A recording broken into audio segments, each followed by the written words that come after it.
Welcome and thank you again for joining us for this edition of the 2014 Campaign Roundtable Series. I'm politics reporter Robert-rizzuto, and we are here with the three candidates looking to represent the 1st Hampden-Hampshire State Senate District here in Massachusetts. Again, thank you very much for joining us today. Next, we are going to chat on the topic of medical marijuana. In 2012, the Massachusetts voters, by way of ballot question, approved medical marijuana here in Massachusetts. The law calls for the licensing of dozens of dispensaries across the state. It removes criminal penalties for processing and growing a limited number of plants. There's been a lot of criticism as to how this law has been implemented. Some people have went as far as calling it a complete mess and an embarrassment for the state. What we'd like to know is, do you support the medical marijuana law, and would you support a dispensary in your district? And for this one, Eric, we can start with you. Right. Thank you, Rob. I do support the law, and here's why. You know, I think for medical reasons, I would trust a doctor to make the decision in consultation with a patient about what the best way to help somebody who's suffering from chronic pain is. You know, we've all had relatives, family members who have gone through terrible experiences either in hospice or dealing with chronic pain or dealing with intensely painful illnesses, and anything that can help solve that, help alleviate that, I think is important to seriously consider, again, in consultation with healthcare professionals and in a managed process that's monitored and that's fair. So I support the measure. There's been some bumps in implementation, so I think we got to take a careful look at how the law is being implemented and make sure that we're continuing to do it in a rigorous, fair way. But the overall goal of allowing, limited, controlled access to medical marijuana to alleviate pain and suffering is a value that I support and I think is important to continue to move forward to see progress on. Gotcha. You would support a dispensary opening up in your district? Well, the law, allows for consultation with local officials, so my deference would be to the local people in each community. There are 9 cities and towns in the district, so of course I can't speak for all 9 cities and towns. What I will say is that if one of those communities comes forward and has a plan and is working on a safe dispensary, that would be something I would support if the community seems to be behind it. Gotcha. Thank you very much. All right, and next, Deb, we will go to you. Thank you, Rob. So I would support the law, but with a great deal of hesitation. I feel that we have a drug problem. We have an issue with opiates already. Putting more drugs out on the street, whether they're prescribed or not, we know that the opiate problem starts with prescriptions and then moves on. Another drug on the street, another opportunity to have trouble is concerning to me, and so I would want to be very careful about how we manage the process. I'm in support of it, but I feel very strongly that we have enough trouble on our streets now with drugs and alcohol and crime. This may very well open a door that we're not looking to have opened, and I would want to watch it very carefully. Okay, cautious support. Cautious support, yeah. Gotcha. And Mike Franco, topic of medical marijuana. Where do you come down on this? Right. Well, I inhaled and actually enjoyed it. But anyway, just joking. Each time there was a vote on the marijuana issue, moving it forward, as a progressive might say, I voted in the minority, not to have it move forward. I didn't vote for the decriminalization of the marijuana or the use of it for medical purposes. The local governments, when it's decriminalized, now all of a sudden they want to tax you, they want to fine you, $100 for the first offense, $200. So it's a way to raise revenue, and I didn't appreciate that either. Growing up in Western Mass and in America, people drink, people do drugs, and so forth, and we all have friends and family who use marijuana. In my case, these folks have been using it illegally for years, and there's really never been a problem. So I don't know really what the big push is. I think we're on a slippery slope, and I would not vote for it. I would try to repeal these bad laws if I became a legislator, and I would also advocate against opening a dispensary in any of the communities in the district, including Springfield. That's all right. And just a real quick yes or no. we'd like to know that if by ballot question Massachusetts had the option of full legalization of marijuana, as we've seen in a couple other states in the country, would you vote to legalize marijuana? Yes or no? Eric Lesser. No, I think one step at a time. Let's get the medical marijuana figured out No, first. let's watch our sister states and see how that all goes. Mike Franco. No. Okay, all right, thank you very much. And we are running out of time here today, so just a reflection of the seat you're running for. Gail Canderas is stepping down. She's served, representing this district for about 8 years now. Looking at your campaigns and the things that are important to you, we'd like to know why each of you feel you are the best person to represent this very important district in the Massachusetts State Senate. And for this one, Deb, we can start with you. Thank you very much. I believe I am best suited to be the senator for the 1st Hampden-Hampshire district because I have actually lived and worked here my entire life. I have served our disabled population, helping them communicate and find jobs.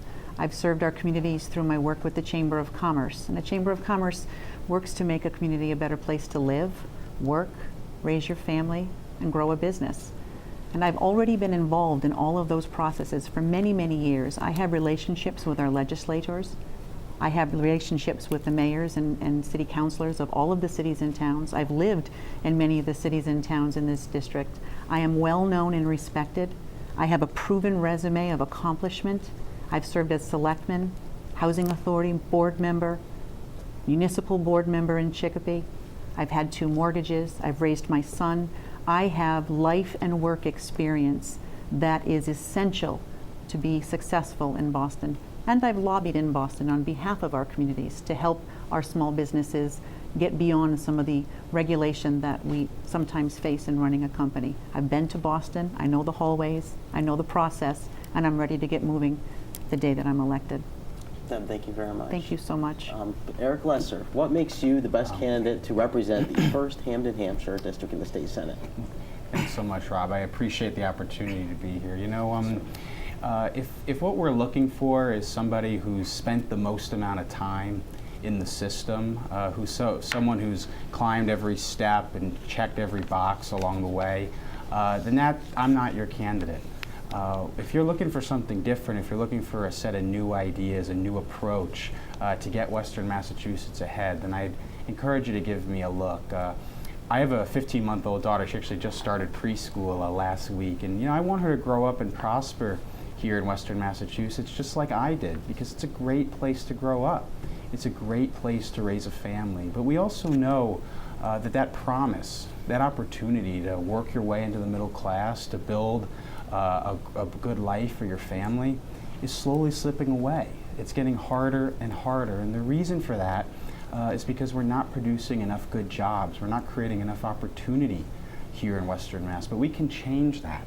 But it's only going to change if we bring in some new ideas, if we shake the system up a little bit. And that's what I'm proposing, a set of new ideas, high-speed rail, investing in high-tech manufacturing. We know that that's the secret sauce to success in our area. Investing in our job training programs, our educational institutions, taking on the heroin addiction epidemic. I was the first candidate to put out a comprehensive plan on that crisis, embracing new public safety measures and having the backs of our local police officers. Those are the kinds of things we need to do to make sure Western Massachusetts gets the strong voice it needs, the strong voice it deserves. And that's why I'm running, and that's what I'm going to be focused on. Every single day when I take that drive over to the State House, I'm going to be focused on how we get Western Massachusetts the strong voice it needs.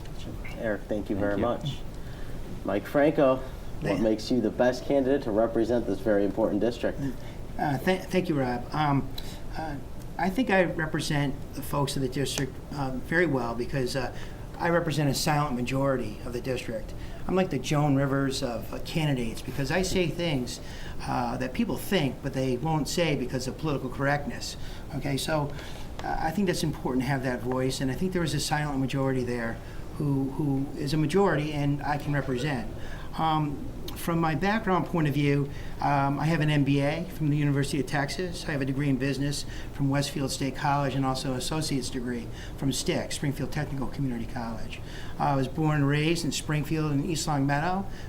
My parents were first generation Italian, Polish, and Swedish, moved us out into East Long Meadow because they felt it would be a better upbringing for us. Things were rough in the city. And so I was very fortunate. I had a great upbringing. I give my folks a lot of credit in what they did. Did they spank me? Yes, I think parents should spank their children. I think was it right all the time? Well, there were a few times where they probably shouldn't have, but still, I'm a lot better off today. So I'm also Air Force officer, retired, major, public affairs.